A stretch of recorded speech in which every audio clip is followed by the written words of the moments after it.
You've just reached your perfect spot on a deserted beach. It's so quiet here that you start to doze off.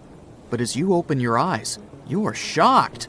Wait a minute, is that an actual house that's just been washed up on the shore? It may sound like the beginning of a sci-fi novel, but not if you live near this beach in El Salvador. There's a mysteriously abandoned house there that looks as if it's just been washed ashore. How did this villa end up there? How long has it been here without anyone noticing it? This mysterious construction is 46 miles south of El Salvador's capital, San Salvador. Locals say the building used to be a hotel called Puerto Ventura. At the time it was built, its main attraction was the fact that it was really close to the sea. Unfortunately, the engineering behind it wasn't well planned out, all because locals didn't need any official permission to start the construction. The hotel was too close to the water and dangerously exposed to the elements. The Roman-style villa is now a mere 50 feet from the edge of the sea when the tide is low. It can only be accessed in the morning because later, the tides fill the first floor with salt water. What's now left of the hotel looks like the ruins of a two-story house. The front part is very impressive, with Roman-type pillars. It also has wide windows on the second floor. You can still see parts of the iron structures and remains of what used to be the gateway to the second floor. There are some bleachers at the top of the building. They're sometimes used by tourists. More and more people are now browsing the area, taking photos, even though the building is obviously not safe for climbing. There's little information on how long it's been sitting in its current location, but some locals say it's been there for at least 20 years. It had remained a local secret for years before it was discovered by a TikTok user in 2021. But that doesn't answer the question, how did the hotel end up in another location altogether? This is where things become a little fuzzy. While some locals say that the building was abandoned decades ago, others claim it was deserted after Hurricane Mitch hit the area back in 1998. Hurricane Mitch was one of the most dangerous weather phenomena to ever hit Central America. During the storm, the winds traveled at 178 miles per hour, and the hurricane itself lasted for about 15 hours. It was also the cause of a huge amount of rainfall, which resulted in floods and many dangerous landslides. Being built so close to the shoreline, the former hotel had little chance of surviving the extreme weather conditions, so it must have been literally displaced. After sitting under the sun, you might start dreaming of some snowballs getting washed ashore. To even out the temperature. I'm not kidding. This strange natural phenomenon did happen back in 2016. It resulted in about 11 miles of the coast of the Gulf of Aab in West Siberia getting covered with huge snowballs. Because of the low temperatures, small pieces of ice started to form in the water. Afterward, the wind and waves rolled them into giant snowballs. Some of them were the size of a tennis ball, but others were up to 3 feet wide. A 2004 Harley-Davidson night train motorcycle popped up ashore on a British Columbia beach back in 2012. It was neatly packed inside a shipping container. It took some time to do it, but the owner was eventually traced down. His name was Ikuyo Yokoyama, and he lost his motorcycle after a tsunami struck Japan on March 11, 2011. To get to its final destination, the Harley-Davidson traveled more than 4,000 miles. To celebrate its long journey, Yokoyama donated the bike to the Harley-Davidson Museum in Milwaukee.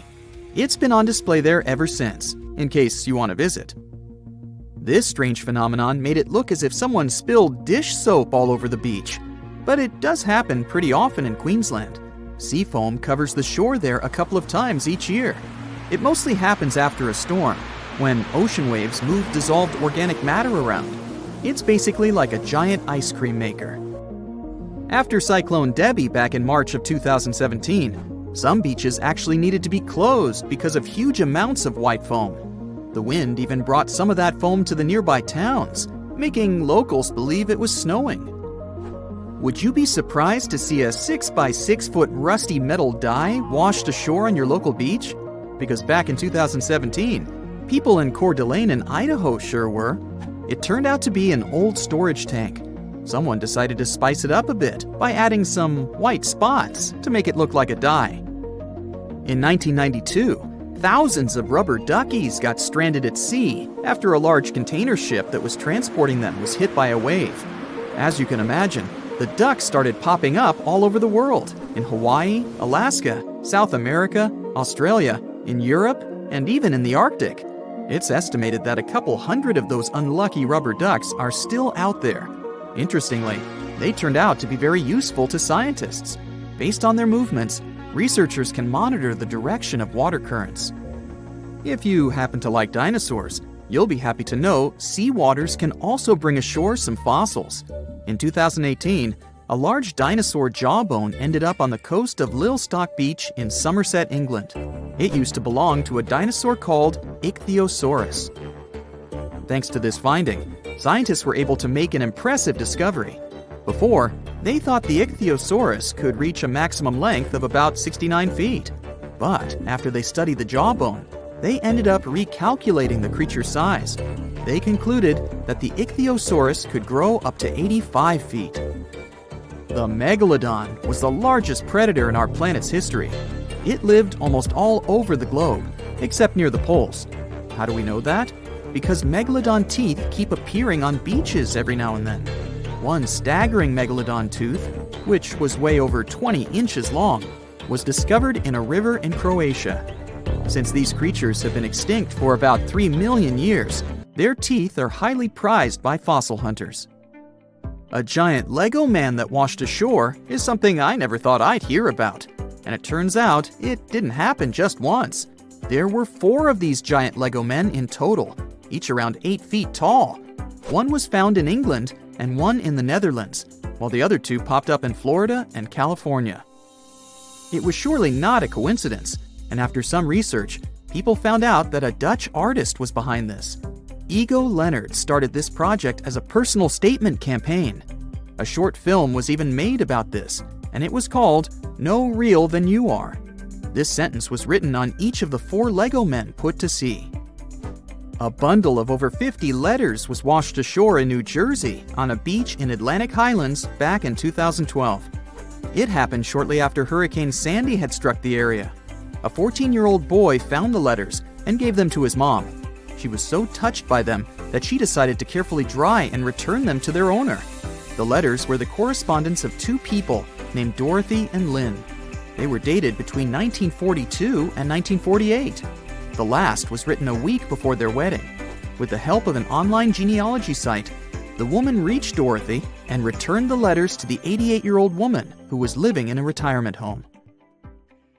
Summers in the Middle East get so hot that they change the landscape dramatically and make entire cities resurface from the past.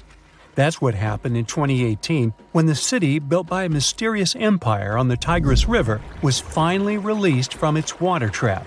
Archaeologists rushed to the location as they didn't want to miss a rare chance to excavate the site and learn more about the history of the place. They believe they've found the Bronze Age city Zakiku, founded over 3,000 years ago and fully submerged in the 1980s when a dam was built in its place. It used to be a busy hub for the Mitanni Empire for caravans on the popular trade route. It had water, which is a rarity in the area, and it was a guarantee for success. We know very little about the once powerful empire, as scientists haven't found any written chronicles in the excavated sites. That's why the archaeologists were thrilled to find an entire palace for the local ruler. Several years later, when the area became free from the water again, they found some fortifications to protect the city from foes. The highlight of their expedition was finding a huge public storehouse for trade goods and harvests, piles of wheat and barley, and imported metal and wood. Bread was the staple food for the locals, and they also loved big pots of vegetable soups and stews for lunch. Each household kept sheep, goats, cows, and pigs, so they had a steady source of milk and meat for special occasions. All the constructions found so far were built from bricks molded from mud. The walls that were underwater for over 40 years are so well preserved as if they went down yesterday. The royal palace stands out as it's larger than the other constructions, has thicker walls, and even pavements made of baked mud bricks that were sealed to be waterproof. The local king must have been in good relations with the emperor of the larger empire, of which Akiku was dependent. Traders who lived in the city collected wooden beams and took them to storehouses.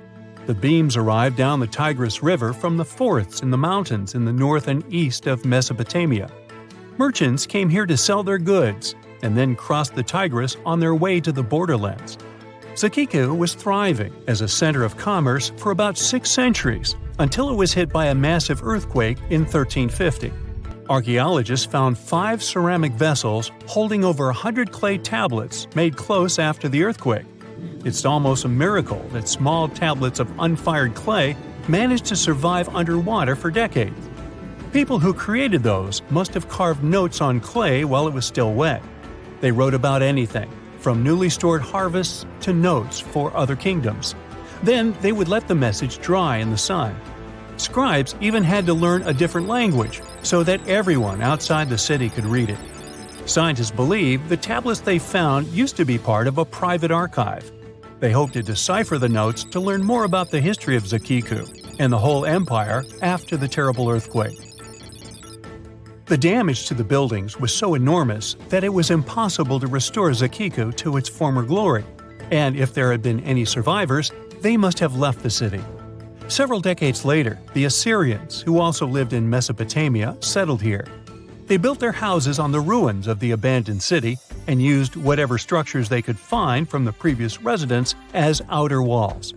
But they stayed here only for 50 years, then decided to build a new capital on more fertile soil to make some good cash from agriculture.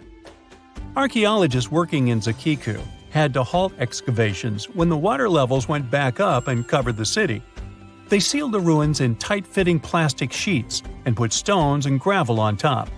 They hope it will help protect the priceless site from water erosion and prevent it from disappearing again. They realize how important water from the dam is for the region, but if it recedes again, they say they'll definitely continue the excavations. There was a bustling community in today's Taklamakan Desert in China around 1,600 years ago. It lived along the Nile River, which ran through the desert for miles and got its water from the melting snow in the mountains. After 3 years of work in the area, archaeologists and scientists managed to dig up 8 tombs in the desert. Thanks to the desert heat, the clothes and artifacts inside them were almost as good as new. The people who wore those must have lived in the ancient city of Naya. Naya used to be part of a prosperous kingdom at the heart of the Silk Road trading route and had a population of over 3,000 people. Then, desert sands went rogue and swallowed the city whole. Archaeologists only found the ruins of Nija in the early 20th century. Scientists from different countries have tried to solve its mysteries. It looks like the tombs discovered at the end of the 20th century belonged to the wealthy. There were some expensive items inside: a quiver and bow, metal arrowheads, gold earrings, and a glass bead necklace, a lacquer box with a comb, makeup, and a sewing kit in one of the tombs. There was also some silk of top quality, and even the bright colors like green and yellow haven't faded on it. The fabric also had Chinese characters with quotes from historical books, which helped scientists identify the period in which it was made. Archaeologists later found a large dwelling site and the clearing of 3 ruined buildings. It will probably take many more years to understand why the city had fallen and what happened to its people. Saudi and French archaeologists teamed up near Riyadh, the Saudi Arabian capital, and stumbled upon an ancient settlement dating back 8,000 years. The scientists used all sorts of cool tech, like laser scanning, drones, and aerial photography, to unearth this Neolithic-era gem. They found the settlement in a local archaeological hotspot. Among the treasures they uncovered were a stone temple, remnants of an altar, and over 2,000 graves. All these finds tell us about ancient practices and rituals. The team also found the foundations of 4 massive buildings, corner towers, and open-air courtyards, all with underground reservoirs to store water for agricultural use. There was also a smart irrigation system with canals and cisterns, which let the city thrive in one of the driest deserts in the world. Rock drawings etched into the nearby mountain depicted the daily life of the locals. The excavations have been going on in the area for over 40 years. and scientists still keep finding new artifacts to answer more of their questions. Fishers have stumbled upon ancient bones, tools, and artifacts that are 9,000 years old on the North Sea floor. British and Dutch archaeologists and paleontologists rushed to see the finds as they were hoping it could be evidence of the submerged Doggerland. And they weren't disappointed. There were even perfect sets of footprints left by Mesolithic people who lived here. 12,000 years ago, during the last major ice age, the British Isles weren't islands at all. There was a landmass made of many hills, marshlands, and dense forests that connected them to the European continent. That landmass was Doggerland, where a prehistoric hunter-gatherer society lived and thrived. But then, the sea level started going up at the speed of 3 to 6 feet a century as glaciers were slowly but surely melting. The locals had to move to areas that today belong to England and the Netherlands.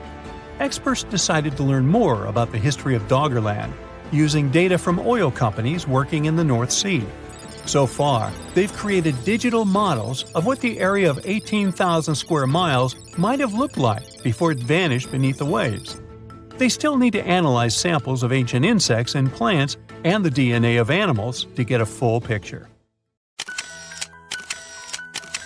At the beginning of the 20th century, somewhere off the coast of West Africa, a German steamship was leaving the port. Suddenly, the weather got worse, and the vessel entered a thick fog. The sailors ran aground on a sandbank close to the shore. Luckily, no one was hurt, and they were even able to save their precious cargo. But the ship was stuck in the sand for good. And it was not alone there. Nearly the entire length of the western coast of Namibia is called Skeleton Coast. If the name sounds scary, that's because it is. This 976-mile-long beach line is among the most dangerous places on Earth. The local Bushman tribes believe that their supreme deity made this land when it was angry. The Portuguese were the first Europeans to set foot in Namibia in the 15th century. And yep, they didn't like Skeleton Coast either. Portuguese explorers thought this land presented the gates to the underworld. This is the place where the Namib Desert meets the Atlantic Ocean. It might be dangerous, but it's actually beautiful. Plus, it's a UNESCO World Heritage Site. If Skeleton Coast had a PR manager, they would quit on the first day on the job. The area is not exactly tourist-friendly because of its geography and history. Beneath the sand and the waves, there is a secret ocean currently lurking for unsuspecting sailors. It's called Benguela Current. It flows towards the north along the coast of southern Africa. This part of the Atlantic is rich in marine life, but the current's land neighbor isn't that happy with the deal. This arid climate created the Namib Desert, one of the driest regions on Earth. And that marine life I just mentioned? It's sharks. 11 species of them to be exact. And yes, the great white decides to pop by once in a while. So far, we've got a desert landscape, strong currents, and sharks. Not a place for a beachside resort, definitely. But if someone ends up on Skeleton Coast, will they know they're in danger? Don't worry, they will. The beach is littered with wrecks of all sizes and shapes. If you remember that German ship I mentioned in the very beginning, its massive and rusted stern is now sticking out from the desert sand. There are some 500 wrecks in total scattered along the coast, and it's a mixed crowd, from Portuguese galleons centuries old to ships that ran ashore here in the 21st century. A modern fishing ship called Zela India managed to slip from its tow rope in 2008 and ended up on Skeleton Coast. Okay, it didn't escape on its own, it had some help from the elements. But it's better to be a tourist attraction on a beach than to be broken up for scrap. That's where the trawler was originally going, poor thing. Skeleton Coast's most famous inhabitant, to call it such a place, is the wreck of the Dunedin Star. The British cargo liner ran aground here in 1942. The massive rescue operation that followed reveals why it's so dangerous for sailors to end up here. The rescuers managed to save all of the crew and passengers, but at a heavy price. An aircraft and a tugboat were lost in the process. It took the last of the rescuers a full 2 months to return home to Cape Town. Why, you might wonder? One look at the map of the region reveals the reason. It's an endless sea of yellow, which is the sand. There are so few roads here, so Skeleton Coast is hard to reach by land. There are also legal obstacles. You need a special permit to drive into the area. But the skeletons in the name of the area don't only refer to ships, they also stand for animal bones. Most of these belong to whales and seals. Many animals have adapted to the area, so lions and hyenas roam the coastline in search of a meal. Yeah, now there are hungry lions as well, as if those sharks weren't enough. Other animals with a temporary residence on Skeleton Coast include elephants, cheetahs, leopards, and giraffes. In 1971, the Namibian authorities established a national park here, but except for surfers, after an adrenaline rush, they don't get many visitors. You can understand why. The Namib Desert is the oldest desert in the world, and it's not very tourist-friendly either. Those who travel to the region should pack sunscreen and a warm winter jacket. A weird combo, right? Well, not so much when you think that during the day, temperatures soar over 110 degrees Fahrenheit. At night, the air temperature drops below freezing. What a climate roller coaster! And that's not the final danger. Yep, there's more. Remember how that German ship got lost in thick fog? Yeah, it wasn't a one-off event. Because of the region's climate, fog shows up frequently. Sailors should cover their ears now, but this fog is actually good for wildlife. This is their only source of water in the Namib Desert. Reptiles and mammals have adapted to the harsh climate. They use as little water as possible. Shifting sands, thick fog, strong currents, lions, and sharks. Not the stuff you would put in a tourist booklet, but Skeleton Coast isn't the only beach on Earth you wouldn't want to spend your vacation on. I will take you to Cape Tribulation in Australia. The area covers some 48 square miles in the northwestern part of the continent. And no, the area is not as dry as Skeleton Coast. It's part of the Daintree rainforest. You could say that here, it is the rainforest, not the desert that meets the ocean. The beach at Cape Tribulation is straight from a postcard. But looks can be deceiving. Australia? Probably sharks. No, crocodiles are out here to get you if you decide to go for a dip in the sea. There are saltwater crocodiles that the locals call salties. Well, that's a cute nickname for such a dangerous reptile. And it's not just them. The wildlife seems to have a beef with visitors. From October to June, the waters around Cape Tribulation are full of box jellyfish. Their venom affects the human cardiovascular system. When touched by a jellyfish out at sea, swimmers won't have enough time to reach land for help. Vinegar helps neutralize the sting, so you might want to keep a spare bottle in your luggage. Crocodiles and jellyfish sound dangerous, but there's one more animal you should look after. It's the wild boar. It might sound funny, but you won't laugh when you're being chased by one of these across the beach. 21 million wild boars live in Australia. They're mostly active at night, making it even more dangerous if they charge at you. The best defense is running in circles. Wild boars can't cut corners well. That's probably why we don't see many of them taking up careers as race drivers. Cape Tribulation has one last danger installed for you, and it's not an animal. Out here, even the trees are plotting against visitors. The stinging tree got its name for a reason. If you try to pick one of its beautiful red berries, it'll fight back. Its prickles are like tiny glass shards. The less than pleasant effect on your skin will last for a month. Then there is this wait-a-while bush. Who keeps naming them like this? This long vine has spikes that grab hold and just don't let go. They are so strong, they can pull a human off a horse. You'll have to wait for someone to come by and save you from this thorny grabber. If you are about to cross this Australian beach from the vacation list, hold on for a second. Tourism is booming here. The local authorities have restricted access to all of the danger zones. Visitors go swimming in dreamy water holes that are surrounded by lush vegetation. There are even ropes to swing from. Now, that's a beach you can finally relax on. On January 10, 1992, a huge cargo ship sailed somewhere in the middle of the Pacific Ocean.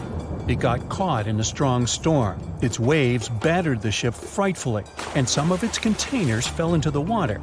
One of them opened and released some 29,000 rubber toys.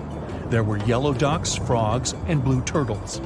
From that moment, their journey of almost 20,000 miles across the world's oceans began. This enormous number of toys survived many years of storms, salt water, encounter with marine animals, and countless days under the scorching sun. The ducks even ventured into the icy waters of the Arctic and swam through the spot where the Titanic sank. Some of the toys settled in Hawaii, and some went to the shores of England. Many people watched their journey all the time. Oceanologists studied ocean currents with the help of this migrating flock of rubber duckies. People authored books about these ducks. Each toy is an artifact, and somebody managed to find at least one of them. One frog washed up on the coast of England, and other toys were found in the ocean. People are looking for them and selling them for thousands of dollars. Until now, these wanderers are floating somewhere out there, and you may find one of them sometime. I keep mine close by. You know what ammonite is? It's a kind of a big ancient seashell with a spiral on its back. So, the coast of Washington hides many fossils of these animals. One day, a group of scientists went there to find these prehistoric things. But instead, they found a massive bone of an unknown dinosaur. The problem was that the fossil was stuck in a coastal rock. Paleontologists dragged a stone saw to get the find. They extracted the bone and discovered it belonged to an animal that lived about 80 million years ago. It was a theropod, a predatory dinosaur that moved on two legs. T-Rex and velociraptors belonged to this species. It's not proven exactly who this bone belonged to, but researchers say the descendants of these dinosaurs are modern birds. In 2008, on the shore of Brighton Beach, people discovered probably one of the most unusual things that have ever been thrown on the shore. This was a big 8-foot Lego man. He was whole and looked great. It's unknown how long he stayed in the ocean and ended up here. The discovery attracted the attention of locals and the district administration. The Lego man looked so cool on the beach that the people at City Hall decided to leave him there. Nobody knows the true story of this giant toy. Some say that Lego Man arrived from Denmark. There's a Legoland theme park, maybe the toy came straight from there. Others are sure that it fell from some passing ship, see rubber duckies. But of course, there's a high probability that this is all part of a PR campaign. Even if it's not, it's still a great ad. In 2010, locals found a giant tree washed up on the beach on the shore of La Push, Washington. Several people could fit inside its trunk. There's enough room to squeeze in a bed, a table, a TV, and even throw a small party. And the height of the tree itself reached about 200 feet. This is almost the size of a Boeing passenger jet. There were a lot of discarded trees on the shore that day, but this giant was the king among them. High tides and fierce winds brought it ashore. Storms occur often in this region. During this time, rivers flowing through the area spill over the forest and dump large trees. Also, near the beach, there are high slopes with tropical forests. At high tide, the water washes away the trees and brings them to the shore. Now, they didn't know the exact type of tree, but it was like the Sitka spruce, red cedar, and Douglas fir. In 2020, a giant squid was found on a shore of a South African beach. Such finds are rare because giant squids live in deep, dark waters. The beached sea creature was almost 14 feet long. This is more than the size of a passenger car. Some of these individuals can reach the size of buses. It's not surprising that sailors called these monsters kraken in the distant past. They have enormous tentacles, beak-like mouths, and the most giant eyes in the animal world. One such eye can be the size of a football.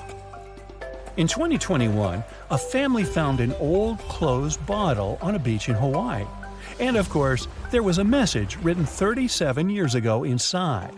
The letter was written in English. Then it turned out that school students at one Japanese school wrote this message. Back in 1984, the school released about 450 bottles into the ocean to study ocean currents. The letter had an address with a request to give it back. Now, about 50 bottles have been returned to that school in Japan. But this message, found on the shore of Hawaii, is the first since 2002. Imagine you're walking along the shore and suddenly see something strange in the distance. It looks like a giant starfish with large dark green tentacles. The center of this star has a strange red glow. The object is fenced with tape. There are people in protective suits around. It happened in May 2022 on Bondi Beach, Australia. On that day, journalists and many tourists came to the shore to find out that the unknown creature was just a sculpture made as an ad for one famous American TV series. In England, a 180-million-year-old fossil was found on Charmouth Beach. This was one of the oldest finds in the world, and this was just not a bone, but almost the whole skeleton of a huge underwater lizard, Ichthyosaurus. Let's just call him Icky. The size of this fossil was 40 feet long. It's practically the length of a small bus. The lizard's head alone was 7 feet. That's the average height of a professional basketball player, who aren't fossils. Icky was not only one of the oldest, but also one of the most giant ancient skeletons ever discovered by people. Just imagine how it swam in the seas and oceans and terrified all the sea creatures 180 million years ago. No thanks. On February 16, 2020, locals found a large cargo ship stuck on a rocky shore off the coast of an Irish village. It was old, rusty, with holes in the body and rotten parts. Kinda like me. The day before, though, it wasn't there. There was nothing valuable or exciting on board, just some old barrels of fuel. People didn't find any records or logs. Who owned the ship? Who was the captain? Where was the whole crew? No one had the answers to these questions. Soon the press wrote about the ship, and someone called the village administration and introduced themselves as the owner. That person didn't supply any evidence and hung up. Of course, no one took the ship, but after a while, people began to reveal the story of this mysterious vessel. It's called Alta. 5 months before the final stop on the coast of Ireland, it was seen thousands of miles away in the waters of the Atlantic Ocean. That day, the big ship MS Protector was sailing through calm waters and spotted Alta. The MS Protector crew tried to contact it, but no one answered. Even then, the vessel was empty. It was a phantom ship. It's still unknown how it could cover the distance across the Atlantic and surf to the coast of Ireland. Maybe it's just luck. It's also notable that no one else has seen the ship all this time. It just calmly sailed huge distances, surviving storms. But then, added information appeared. Alta had changed several captains and flags. It was used by smugglers for illegal purposes. It visited the shores of Africa and Greece. One day, several members of the Alta crew sent a distress signal. They ran out of food and water supplies. There was a breakdown inside the engine. People were rescued, and the ship remained wandering in the ocean. The owner of the boat was never found. Octopuses have 3 hearts. 2 of them pump blood to the gills, while the bigger heart circulates blood to the rest of their body. They also have 9 brains. There's the large central one, but also each of their 8 arms has a mini brain of its own, which is why they can act independently. Since each arm has its own brain, the central brain only needs to send a higher level signal to the arm. Things like, move to that nearby crevice, there might be a crab hiding inside. In the case of humans, the brain would guide and take control of each movement of our legs and arms. And with an octopus, arms act almost independently on their way to the crevice. It also tastes and feels with the suction cups on it. Since their arms are so independent, an octopus doesn't actually know where they are unless it sees them. The human body has an ability called proprioception. Thanks to it, we know where our arm is, even if we hold it, let's say, behind our back. 1816 is known as the year when summer didn't come. In April 1815, there was a massive explosion on Mount Tambora in Indonesia. It sent enormous clouds of volcanic ash up into the atmosphere. The majority of the northern hemisphere got covered with a shroud of dust and dirt and kind of refused to settle. In June of the following year, the cold winter didn't just come to an end. Frost damaged crops and snow and rain persisted during the whole summer. In Iceland, you'll find some of the most breathtaking sceneries on our planet. Jagged mountains, fjords, hot geysers, ice fields carved into the landscape. Stunning yet intriguingly black sand beaches, such as Reynisfjara Beach. Most of the sand on beaches is generally formed from rocks that have broken down because of weather changes and erosion through thousands or even millions of years. And on Reynisfjara, the sand is a striking black color, and that's because of volcanic activity. Lava came out of an erupting volcano, got to the surface, cooled, and then hardened in the Atlantic Ocean, creating such a fascinating black hue. This beach is so magically stunning, but it's also very dangerous because of its sneakier waves. That's when a few smaller waves join together into a single, really big one. This phenomenon can happen when ocean currents force waves together, or in the case of Reynisfjara, when such waves come from an offshore underground cliff and get an even stronger pulling effect. Considering the ocean's low temperatures too, it's definitely better to just take pictures from a safe spot. Some trees talk to each other. Not the way we do, of course, but, for example, acacia trees that grow over the African savanna can warn each other if there's something dangerous coming. When some animals, such as antelopes, gobble up its leaves, the tree immediately starts producing more tannin, which is toxic to animals. They also emit a special type of gas that travels through the air and warns other trees they should protect themselves too. You're stargazing, such a chill night, and then a flash of bright light streaks through the night sky. A shooting star, so cool. But what we see is not actually a star, although we call it that way. They're meteors, which are basically small chunks of dust and rock moving through space. As they're passing through our atmosphere, they cause something called friction when one thing rubs against another, and that's why they glow. Also, the friction causes heat. Dust and rocks get extremely hot as they fly through the atmosphere, and the heat makes them glow until the moment they burn out and turn into what we call the shooting star. Sunsets in deserts are extremely beautiful because of the spectacular colors they produce a bit more than elsewhere. Sunlight consists of various shades of the color spectrum. When the sun is high in the sky, these colors mix together and our eyes see them as white. But as the sun gets lower, its rays have to go through a thicker layer of atmosphere before they get to us. The atmosphere then scatters shorter wavelengths of light, like blue and purple, before we can even see them. That's why the longer orange and red wavelengths stand out. In urban environments, air pollution can make sunset colors duller than everywhere. The clean air in deserts allow the vivid colors coming from the sun to shine through at twilight. Also, the moisture, water vapor, and rain-engorged clouds can mute the sunset's hues. Since there's no rain, clouds are thin and wispy, so they filter and reflect sunlight instead of blocking it. Bamboo grows really fast. It's actually the fastest growing plant on Earth, sometimes growing about 3 feet in just one day. You can find it in dense forests, where only a little light gets to the ground, which means bamboo is under strong pressure to reach the sunlight as quickly as it can. There's an underground stem that connects bamboo shoots to their parent plant, so the shoot doesn't really need leaves of its own until it gets to its full height.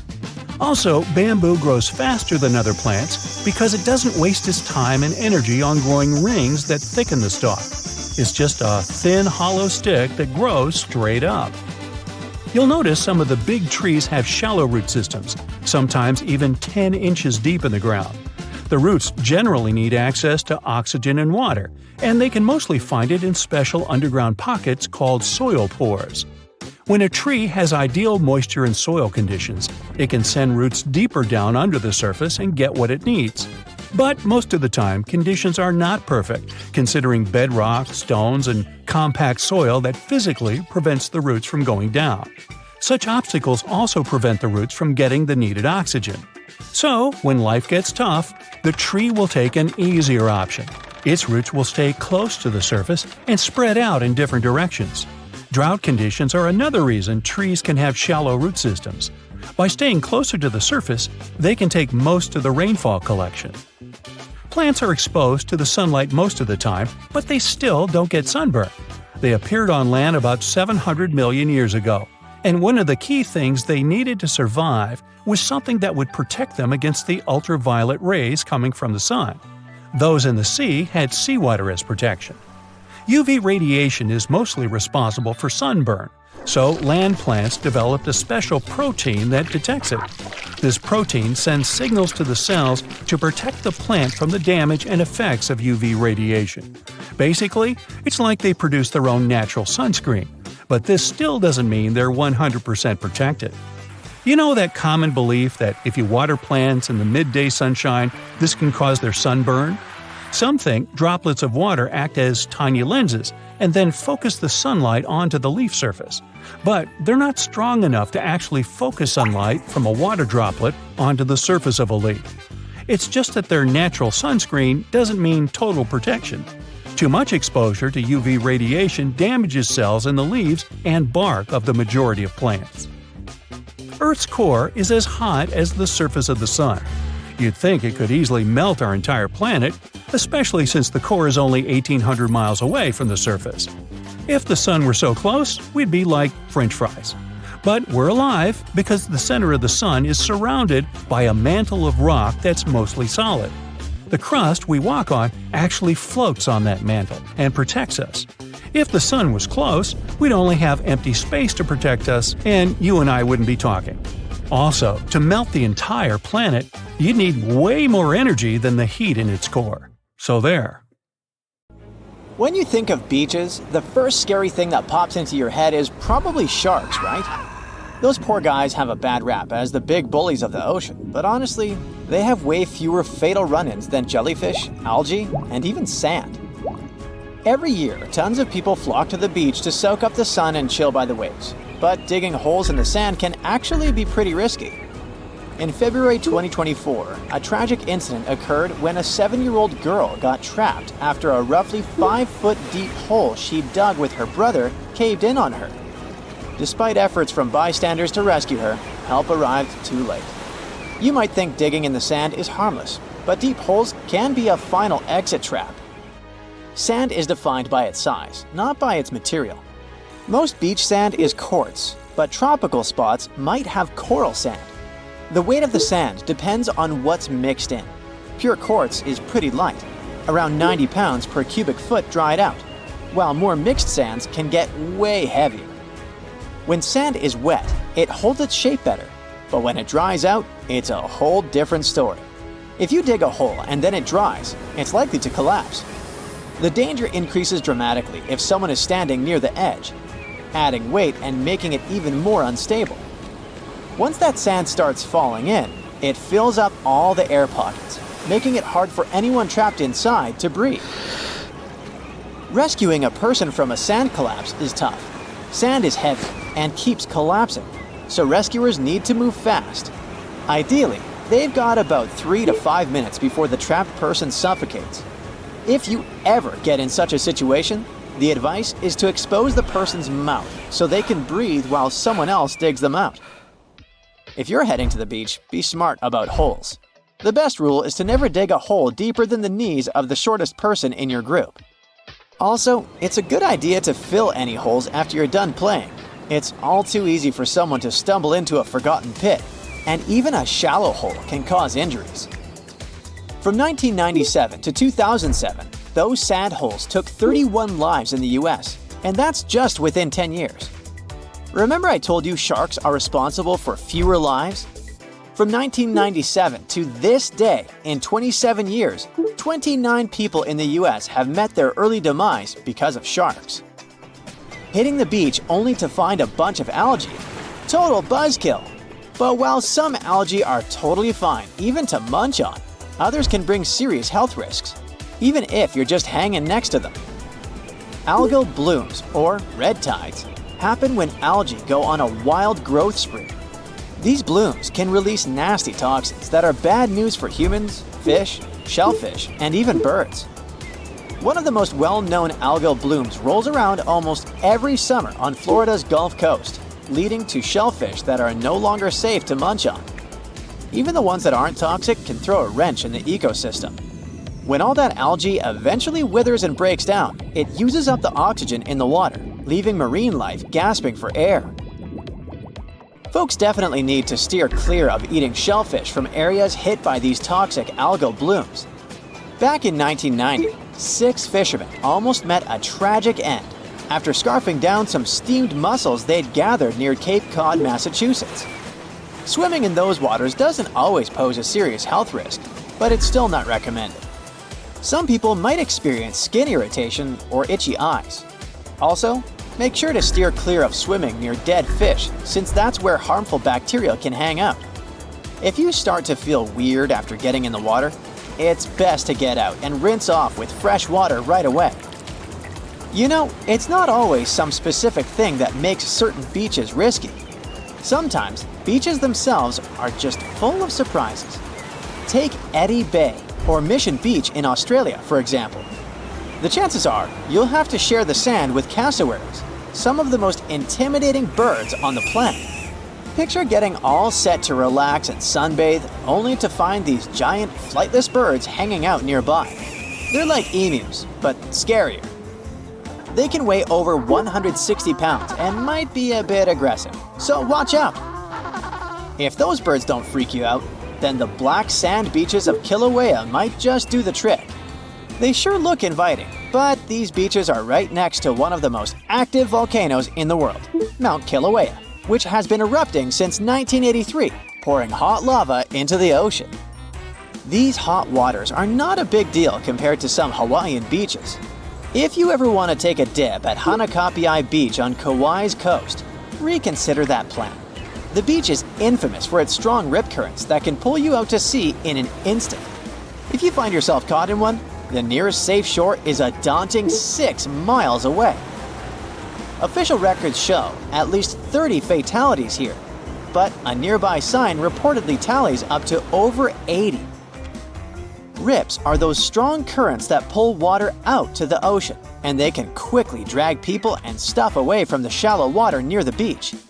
Typically, they move at about 1 to 2 miles per hour, but they can speed up to 4 or 5 miles per hour, which is faster than the speed of some professional swimmers.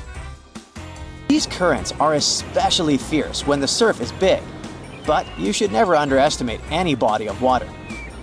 You can also find rips around river mouths, estuaries, and even near structures like piers and groins. They can be tricky to spot, but you might notice a patch of churning, choppy water on the ocean's surface that signals a rip current. Riptides aren't exclusive to some specific location. They can be found across the world. Playa Zapolite in Mexico, Australia's Fraser Island, and many more. Another water danger is shore break waves. Those are fierce waves that crash straight onto the beach, often right on the sand. Imagine the force of a car slamming down on your body. That's kind of what getting caught in a shore break feels like. Such waves can cause some gnarly injuries, particularly to your neck and spine, even if they don't look super huge. Hawaii is notorious for its intense shore breaks, especially spots like Keiki Beach, where surfers throw caution to the wind for a thrill. So, if you're hitting a Hawaiian beach, keep an eye on those insider waves and always look out for lifeguards. Getting stung by jellyfish is something that happens a lot to folks who are swimming, wading, or diving in the ocean. Those long tentacles can deliver venom through thousands of tiny, sharp stingers. However, to us humans, this venom doesn't do much. Yeah, it's very unpleasant. It gives us burning sensations and probably some skin redness, but that's mostly it. You won't even spot the stung area in a couple of days. Most jellyfish stings will heal up on their own in a few days or weeks with some at-home care, even though sometimes they can lead to something more dangerous with way more severe symptoms. However, if you're hanging out in the coastal waters of northern Australia and the Indo-Pacific region, and you get stung by a jellyfish, you're in for a lot of trouble, my friends. See, it's the area where box jellyfish live, and these jellies are no joke. Some people rightfully call them sea wasps or even marine stingers. They're probably the most hazardous and toxic jellyfish out there. Their sting is incredibly excruciating, so much so that some folks have experienced cardiac arrest before they even made it to the shore. Rumor has it, those jellies are responsible for taking nearly 80 lives in Australia since records started. So how do you tell who's who? Unlike regular jellies, box jellyfish got this pale blue see-through vibe. Also, they got their name because their bell-shaped body looks like a cube. A 55-year-old fisherman from Thailand was on his regular walk on the beach in Koh Samui when he found a huge yellow lump of something in the sand.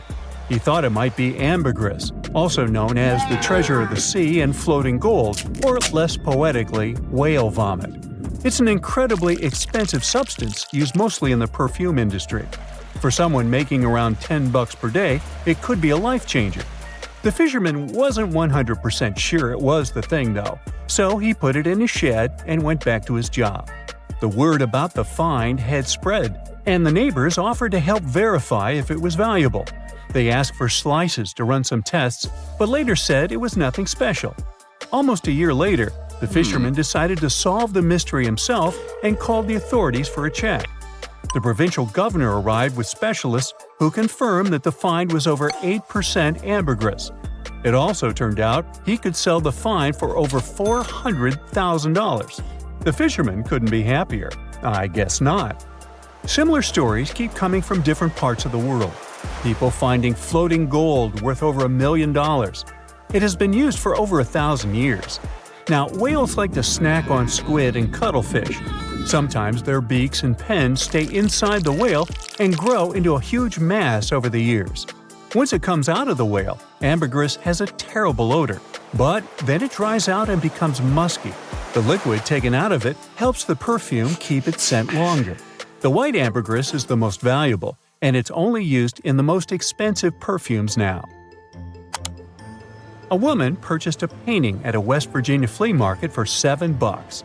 She wanted to get rid of the drawing and keep the beautiful frame, but for some reason, she decided to show it to an expert first. The expert knew the painting was by the famous French artist Renoir. There was also a French handwriting with a label and a number on the back of the canvas. The expert instantly found it in the catalog of Renoir's works. The brushstrokes also matched the image in the catalog. After some research, the art expert found that the painting was probably given by the artist to the model who posed for him and was later sold to an American lawyer. It's worth tens of thousands of dollars. Jessica Vincent, a horse trader from Virginia, enjoys thrift shopping and has always wanted to find something that would be worth thousands of dollars at a Goodwill shop. That time, she noticed a cute glass vase among old kitchen items and canning jars. She noticed a mark saying Murano Italia at the bottom. Jessica loved the vase so much, she was ready to pay a lump sum for it, but it was only $4. When she brought it home, she posted photos of her purchase on Facebook, and someone recommended she join a private Murano glass group. There, they helped Jessica identify the creator of the vase, Italian glass designer Carlo Scarpa. The vase was made in the 1940s, and since its creator passed away several decades later, the vase became a rarity. Collectors were chasing vases like this, but it was so expensive not many could afford it. Jessica then reached out to the president of an auction house in Chicago, who confirmed that her purchase, especially in those colors, was really rare and valuable. She loved the vase, but she felt uncomfortable keeping something this expensive at her farmhouse and needed the money to get heating at her new property. So she ended up selling the vase at an auction for $85,000. An elderly couple in France found an African mask while clearing out their second home. They decided to sell it to a local antiques dealer who agreed to buy the mask for a little over $150. Several months later, they found out from a newspaper that their mask had been sold at an auction for almost $4.5 million. It turned out to be a rare mask made out of kaolin-coated cheesewood and used in rituals in an African secret society. The husband's grandfather had brought the mask from Gabon, where he lived in the early 20th century. The couple started a suit against the dealer, who hadn't told them about the true value of the mask. They are sure that he knew it because instead of selling the mask at his store, he immediately contacted auction houses. The first two underestimated the find, but the third auction house ordered carbon dating analysis and found that the mask dated to the 19th century. After an investigation, an appeals court announced that the couple did have a right to an appeal and froze the proceeds of the sale as the case continued. Back in the 19th century, a chessboard with intricately carved chess pieces of walrus ivory was found in the sandy dunes on the Isle of Lewis in Scotland. It was missing 5 pieces. Almost 2 centuries later, a family from Edinburgh brought a chess piece to Sotheby's auction house.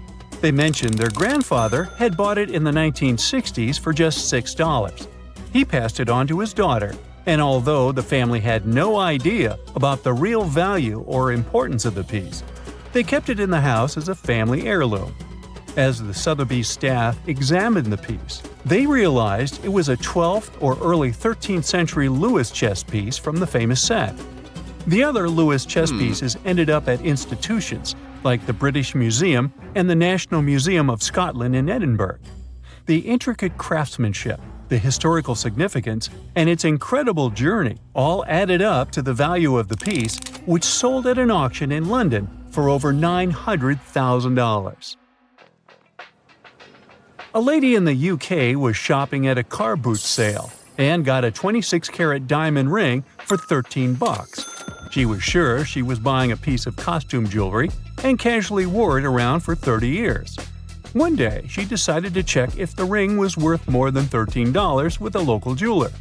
The rock turned out to be a cushion-shaped diamond set, which most likely belonged to a really rich person, probably royalty, from the 19th century. It was before modern diamond mines were discovered, and there were really few of those rocks available in the whole world. It was so hard to recognize a diamond in it because it didn't look like the sparkling bright jewel we're used to.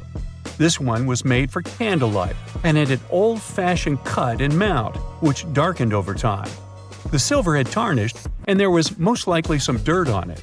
The ring went off to Sotheby's fine jewel auction in London for almost $850,000. Experts say the new owner can recut it to make it look more modern and then could be worth many times that price. For ages, a painting by 13th century Florentine artist Cimabue seemed to have vanished into thin air, but in 2019, it made a surprise appearance in the cozy home of an elderly woman residing in the French countryside. The lady was about to sell the house and invited an auctioneer to see how much she could get for her belongings. The auctioneer recognized the painting in her kitchen had the brushstrokes of a famous painter who lived centuries ago. Expertise confirmed that it was an original, a part of a series made in the 13th century, and one of only 11 paintings by Cimabue left in the world. Infrared light even showed the subtle corrections the artist had made during the creation process, proving it was all real. The new owner paid over $26 million for the painting. I'm guessing it was before taxes. You walk along the beach one day, and in the distance, you see something. What? Is that a person made of plastic? You can't believe it! It's a giant Lego man! Several 8-foot Lego men were washed up on beaches, one in 2007 in the Netherlands and another in 2008 in England.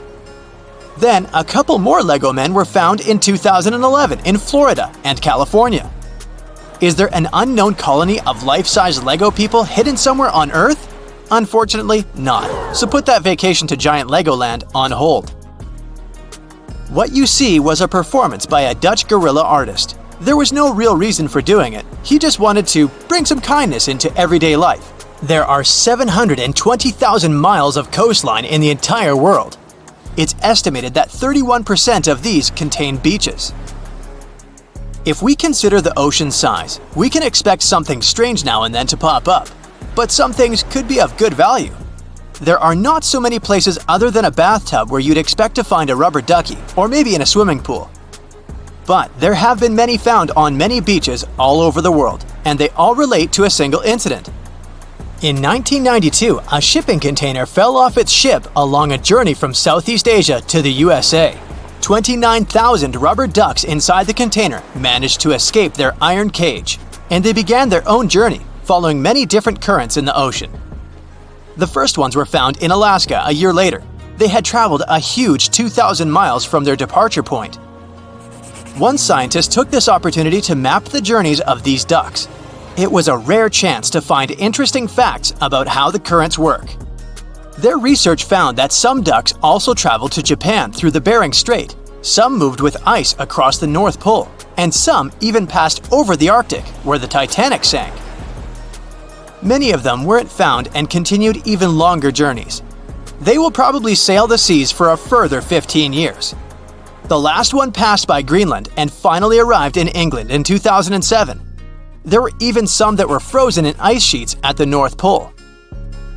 Who knows, maybe in a million years from now, humans will study these ducks and learn about the interesting details of bathing from our time. In 2018, a couple of beach walkers were enjoying the Western Australian coast one day when they found an old bottle. They thought it looked pretty neat, so they kept it as a nice ornament for their shelf. They then realized there was something inside of it. Taking out what appeared to be something rolled up and dried it out. They were amazed to find that it was a message in a bottle. Got a thirst for knowledge?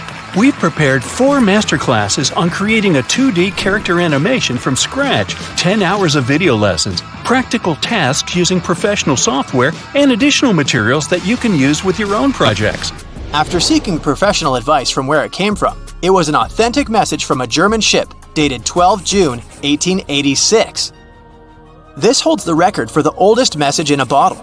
The note relates to a German experiment. Thousands of these bottles were also thrown overboard. It was an experiment and they requested whoever found the bottles contact them. I wonder if 132 years is not too late. In 2012, an 8-year-old boy stumbled across an interesting rock. Taking it home to his parents, they were told it was an ambergris. You likely wouldn't have heard of this. And either way, when they learned, it was called the treasure of the sea and floating gold. It's been used by humans for around 1,000 years to make perfume. This rare element allows the perfume to have a pleasant, long-lasting smell. It was unknown where this magical thing came from for a long time. But today, it's understood that it comes from inside cachalot whales, the leftover material from food that they spit out. But regardless of its disgusting origins, one of these could fetch you a huge $65,000. Not a bad allowance. We all like bubbles in our baths, but one beach in Queensland, Australia, it experiences a massive amount of foam on its beaches every year. But how could this occur? Is it a soapy beach? All seawater contains dissolved salts, fats, proteins, and algae, with some detergents and other materials. And when this water is agitated, it bubbles. If you were to take a bottle of seawater and shake it vigorously, you would get bubbles from just that small amount. So when tropical storms hit the sea at certain beaches, it has the same effect, but on a much larger scale. Iceland is otherworldly and beautiful, and its beaches have rare black sandy beaches. This is because of the constant volcanic activity, but this doesn't make it amazing enough. On the southeast part of the island, icebergs wash up onto the shore as well. These bits of ice break off from one of Europe's largest glaciers, where they've been for thousands of years, and then make their journey south, making Iceland beaches even more beautiful. In 2016, above the Arctic Circle in Siberia, thousands of balls of ice were found lying on the beach. The locals had never seen this before, and the sizes ranged from as small as a tennis ball to the size of a volleyball. It's as though a massive snowball competition was held and then everyone just left. Although a snowball competition in the Arctic Circle does sound amazing. This naturally occurring phenomenon is due to sludge ice forming and binding together with the effects of the wind and water, and gradually build up as they roll in the shallows. The same thing can happen in inland lakes, which also occurred at Lake Michigan in 2013. Driftwood isn't strange on the beach, but their drift logs in other parts of Washington are a whole different story. The red cedar is a typical visitor to the shores, originating north from the Canadian border and then gradually floating southwards. Their sizes reach 200 feet long. The Kraken has been in mythological history for centuries. It was scaring seafaring people, but could you imagine it lying on your beach? One was found in New Zealand. A giant squid was discovered by some local divers who were hoping to go for a swim, until they stumbled across this beast. Although it was 13 feet long, it was only a young squid. adults can reach up to 43 feet. And where there's a young squid, there are probably older ones lurking nearby. A good sign not to go for a swim on that particular beach. In 2009, a container ship left Taiwan and suddenly disappeared without a trace. A massive vessel couldn't be located without contact with its crew. Then, 9 years later, it mysteriously reappeared along the beach of Myanmar. No signs of a crew ever being there or any cargo was on board. It was deemed as a ghost ship, but once it was located, the truth came out that it was scheduled to be dismantled and somehow detached, slowly drifting away on its own voyage. Finding a computer on a beach wouldn't be that much of a find, given the seawater would ruin it. However, a much older computer was found in Greece. The Antikythera computer was found in a shipwreck and is believed to be the earliest computer form. It was made as far back as 200 BCE, much earlier than when Pong became popular. This computer was so advanced with its prediction of astronomical positions that there was nothing like this up until the 14th century. But probably the strangest thing that has been found on a beach is an entire city. Pavlopetri in Greece was once a populous city until it submerged around 1000 BCE. It's one of the oldest underwater cities in the world. What's really fascinating about this place is that it has an almost perfect town plan. You can swim around and check out streets, buildings, and other interesting places. There's a creature somewhere deep in the ocean looking for prey that would make Dracula himself proud. It's been around since before even the dinosaurs walked the earth. It has no bones or jaw, but it doesn't stop this underwater vampire from hunting. The name of this eel-like parasite is the Pacific lamprey. The English monarch loved this fish so much that he defied doctors' orders to stop eating lamprey flesh. He got sick every time he'd have the original gooey fish. But the lack of bones and the fact that this lamprey tastes like slow-cooked beefsteak made the royal fall in love with the fish once and for all. The product of this love was a chill in his aged body, some heavy sweating, and some other scary symptoms, which eventually took his life and interrupted his 35-year reign. The lamprey is way better at surviving, as it lived through at least 4 mass extinctions. Its ancient ancestors evolved over 450 million years ago. There are around 40 living species of lampreys still thriving across the world. The Pacific lamprey is just one of them. These creatures have cartilage instead of bones, and a third eye, which is a special light-sensing organ on the top of their heads. Instead of a regular jaw, they have a sucker mouth surrounded by teeth. It's perfect for latching onto prey and sipping up body fluids like underwater vampires. Once they pick a victim, they suction it, making a seal that's almost impossible to break. Scientists believe the Pacific lampreys don't munch on flesh. Female lampreys lay up to 200,000 eggs in nests that stay in fresh water for 3 to 4 weeks. Once the larvae hatch, they burrow into sediment and stay under the sand for up to a decade. When they hit their teenage years, these miniature Draculas re-emerge and migrate from freshwater all the way to the Pacific Ocean. This journey isn't the easiest, and it takes some changes to its appearance and physiology to adapt to a huge change in salinity. After several years, they go back to freshwater to reproduce. Pacific lampreys can use chemical clues released by their larval migrating pals to find their way. They can travel hundreds of miles inland to find the perfect spot for spawning and rearing. It's not always the same place they spawned in. Many species of birds, mammals, and other fish can appreciate the fatty flesh of lamprey. This makes them some of the most valuable players in freshwater and marine ecosystems. Another lamprey type, the sea lamprey, is native to the Atlantic Ocean. It's not that dangerous when it's at home, but once it gets to the Great Lakes, it becomes a real threat to the 4 local native species of lamprey. The sea lamprey is up to 4 times bigger than the lake species.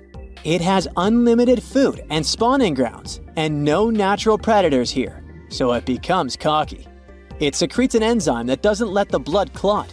Once it attaches to some unsuspecting fish, it spends the next several months feeding off of it. And even if the fish shakes the lamprey off, it doesn't have long to live because the mark the predator leaves behind. Sea lampreys aren't interested in humans, but can accidentally latch onto a swimmer. It won't be fatal, but it's not the most pleasant sensation, and you need to get the spot of the impact disinfected. The Australian box jellyfish looks harmless, but it's considered the most venomous marine animal. Unlike other kinds of jellyfish that float with the current rather than swim, this creature can reach an impressive speed and choose its own direction. It has tentacles covered with tiny darts loaded with poison. People and animals that get unlucky enough to meet with those tentacles face some scary and sometimes even fatal consequences in a matter of minutes. Before you decide to never revisit the ocean, you should know that only a few out of around 50 existing species of box jellyfish have venom that is lethal to humans. There are some not-so-dangerous species living in warm coastal waters worldwide. And the most dangerous ones are in the Indo-Pacific region and northern Australia. A blue-ringed octopus spots a signature psychedelic color and the ability to take away your life. This cute-looking sea monster likes to spend its time in the soft, sandy bottom or shallow tide pools and coral reefs. It normally hides in underwater crevices, among shells or debris. If you disturb it, the octopus will activate its tiny color-changing organs and demonstrate its blue rings as a warning signal. The next step will be releasing a venom 1,000 times more powerful than cyanide. This venom is more toxic than that of land mammals. The octopus normally uses it to hunt crabs, shrimp, and small fish by pecking them with its beak and paralyzing them.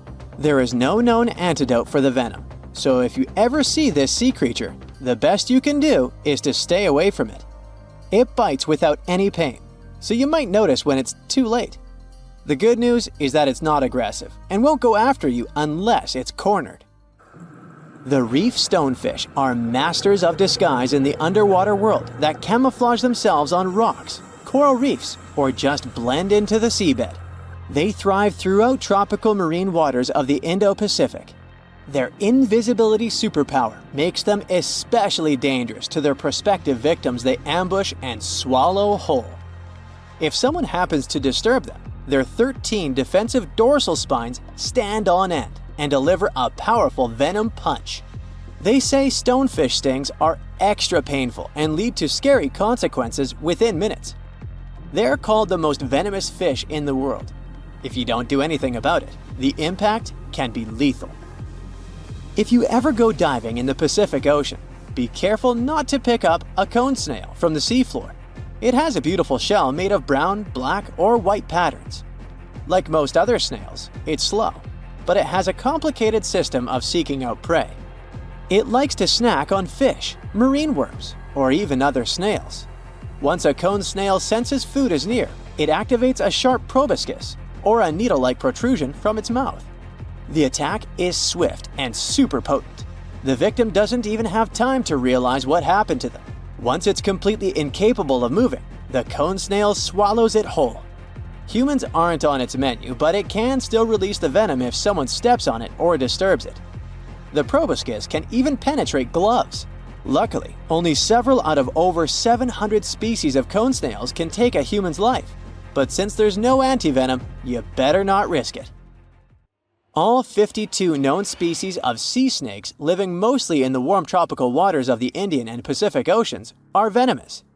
The beaked sea snake even has the title of one of the world's most venomous serpents, but it's one of the few kinds that can pose a real threat to humans. Sea snakes prefer a peaceful coexistence and would rather slither away than engage in any confrontations. If you ever see them in the water, staying calm and moving slowly will save your life. Sea snake bites, although almost painless at the moment, can have varying degrees of impact. Some may only cause mild symptoms, while others can lead to severe outcomes. Most bite reports come from accidental encounters, like someone freeing them from nets or unsuspecting beachgoers stepping on them. Blue dragons rarely grow larger than the size of a grape. They like to swim belly up, so their brightest blues blend in with the ocean waters. And the silver front faces down and camouflages with the darker seabed. Blue dragons feed on another dangerous sea creature and store up their stinging cells. Their venom lives on even after the fish itself is no longer alive. That's why you should be extra careful and never pick up or step on them on the beach. Have you ever seen a sea cucumber lying on a bed of sand and thought it looked like a blob? Well, these creatures may seem squishy and defenseless, but they actually have some fascinating strategies to keep themselves safe. Biologists uncovered chemical compounds with the help of which sea cucumbers protect themselves from predators and even from their own toxins. And guess what? These compounds might be useful for human health. When sea cucumbers feel threatened, they can expel thread-like parts of their bodies. These tubes immobilize predators in a sticky, toxic embrace. The toxicity comes from some chemical compounds commonly found in plants. Interestingly, these chemicals are much less common in animals, but sea cucumbers have evolved to use them to their advantage. The substances are also known for their antioxidant and anti-inflammatory properties. They're already used in a bunch of industries, like cosmetics. But using these chemicals as a defense creates a big problem for sea cucumbers. They need to avoid damaging themselves with their own toxins. It means their own cells can't contain cholesterol, the target that the toxins bind to and pierce. Instead, sea cucumbers have developed two kinds of cholesterol alternatives. It's a self-defense strategy, you see? If you can produce these toxic substances, you have to be able to not make yourself sick. Smart and cute as they are, now you know not to touch a sea cucumber should you ever stumble upon one at the beach. Speaking of things you should avoid at the beach, let's move on to the marbled cone snail, a creature so unique and dangerous that it'll make your head spin. This one is quite the world traveler. It can be found all the way from the southern tip of India to Okinawa, Japan, and southeast to New Caledonia and Samoa. That's quite an impressive range. And it's not just where it's found that's interesting, it's how it hunts. This snail may be small, but it's a fierce predator. It loves to chow down on other snails and sometimes even its own kind. When it's hungry, it'll stick out its long white tooth and shoot a poison-laden harpoon at its prey. And if that doesn't do the trick, it'll attack its prey multiple times over, just to be sure. Talk about determination, right? Once the harpoon hits its mark, the prey becomes immobilized and its muscles begin to relax irreversibly. And when the prey is helpless, the snail can begin to munch on it. Where can you find this fearsome creature, you might ask?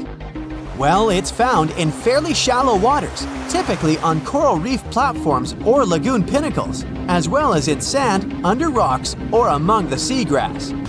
Watch your step the next time you're out for a swim, just saying. On the bright side, did you know that this snail's venom is being developed as a potential treatment for pain? Some of the chemicals found in this substance have been studied, and they're showing promise.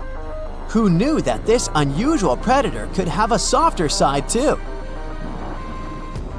Next on your list of creatures to avoid should be a little fish called the stonefish.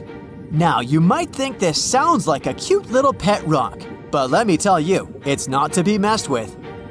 In fact, it's the most venomous fish in the entire ocean. These guys are masters of disguise, blending right in with their surroundings at rocky or muddy bottoms of marine habitats in the Indo-Pacific region. They're like the ninjas of the sea, waiting patiently for their prey to swim by before swiftly attacking and swallowing it whole. But here's the thing. You could easily swim right by a stonefish without even realizing it's there. Now, I know what you're thinking. I don't want to accidentally step on a stonefish. And trust me, you really don't. These guys have a lot of spines lining their backs, and they release venom when they're stepped on. Ouch! That venom can cause terrible pain, swelling, and damaged tissues. Not exactly a good day at the beach if you ask me.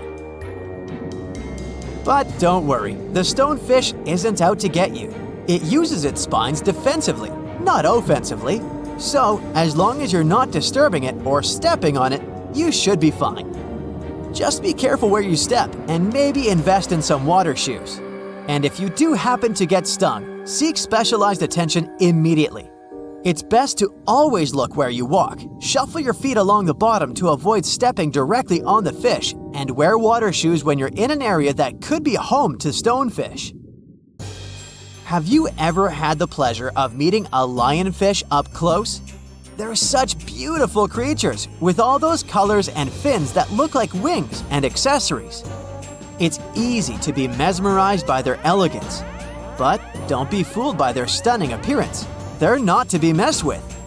In fact, they're one of the most dangerous fish in the ocean. If you get stung, you'll experience a lot of pain, maybe even some allergic reactions. Lionfish inject venom through their needle-sharp dorsal and pelvic fins. They're not aggressive and won't sting you out of the blue, but they will act in self-defense if provoked or caught. It's not just their venom that makes them dangerous. They also have tiny teeth. But instead of using them to bite predators, they have something even more dangerous: their fins. The lionfish uses these spine-like fins to ward off predators. And unfortunately, that includes humans. So, while it might be tempting to swim up close to a fish and say hello, beware of its sharp spines. But here's the thing: lionfish can be eaten. Some say they're actually quite delicious. And since they're a threat to reef ecosystems, human consumption is encouraged. Just make sure you remove the venomous spines first. If you're snorkeling or swimming near the corals in the Atlantic or Pacific Ocean, you might encounter these stunning fish. Keep a reasonable distance between you and the lionfish, and they won't feel threatened or startled enough to sting you in self-defense. Sea urchins might also cause some trouble if stumbled upon. Don't worry, they won't be jumping off the reef and flinging spines at you. They're not aggressive at all. These creatures are everywhere, from rocky shores to coral reefs, and are quite common in almost every body of salt water, including all of the world's oceans. So it's not surprising that sea urchin injuries are pretty common too. But hey, accidents happen, especially when we're distracted by a cute little turtle or too excited about exploring a new dive site. Now, let's talk about their defense mechanisms. These little guys have two ways of defending themselves: their spines and these tiny jaw-like structures that can inject a painful substance. Some species have long, sharp spines that can easily pierce even a thick wetsuit and lodge deep in your skin. Yikes! But don't worry, avoiding sea urchins is not rocket science. Just try to maintain a good awareness of your surroundings. Watch out for protruding spines in the sand and control your buoyancy. It'll help you stay at least a few feet away from corals, which may conceal urchins in their crevices. And if a shore entry has many urchins, pick a different dive site. No biggie. Now let's talk about first aid for sea urchin stings. Soaking the area in hot water for up to an hour and a half can break down the dangerous substance and alleviate the pain. Carefully remove the spines with tweezers and shave the area to remove those pesky spikes. Then, wash the injured area with soap and rinse with fresh water. Apply topical creams if you have any in your beach bag too. And of course, watch for signs of allergies and contact a specialist immediately if you notice something weird. But hey, let's not forget that sea urchins are just one of many hazards of the deep. There are bearded fireworms, pufferfish, and fire coral too.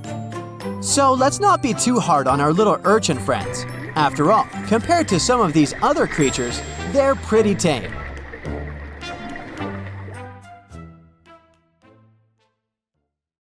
Phew! This summer has been turning up the heat like never before. We feel like roasted marshmallows on a sizzling grill. Yes, the world is getting hotter, but some regions have always fought with high temperatures. It turns out people had some inventions to keep themselves cool in ancient times too. Some of them are still functioning, even 3,000 years later. Let's take a look at how people saved themselves from heat throughout history. So, put an ice cube into your cold drink and get ready to hear how people survived the heat. Speaking of ice cubes, do you know that the Persians made an ice storage system? In the deserts of ancient Persia, people had an out-of-the-box idea about how to prevent their food from turning into a melted mess. These ingenious Persians stumbled upon a physics trick that allowed them to create ice in the middle of the desert. They called these cool structures yakchals, which basically means ice pits. These ice pits were not your ordinary coolers. They were like secret underground fridges. They looked like dome-shaped mud brick structures on the outside, but inside, it was a whole different world. These ice pits had an evaporation cooler system that worked like magic. At night, when the desert cooled down, Persians made use of the radiative cooling effect. They set up cleverly designed trenches to hold thin layers of water. The water froze, defying the desert heat. Then there were underground square storage areas. The Persians collected the melting ice water from these cooled trenches, and during the night, they froze it again, making the most of the desert's natural chill. To add to the cooling effect, they built a wall to shade the storage areas from the hot midday sun. And that's not all. They had this fantastic wind-catching contraption called a badger that caught the breeze and directed it right into the ice pits. Fresh air plus ice. Cool breeze. A winning combo. They even had intricate water channels called qanats to bring water to the ice pits and homes all the way from the nearby mountains. As time passed, these yakchals faded into history and modern technology took over. But hey, there's good news too. Some awesome folks in Iran are restoring these ancient coolers.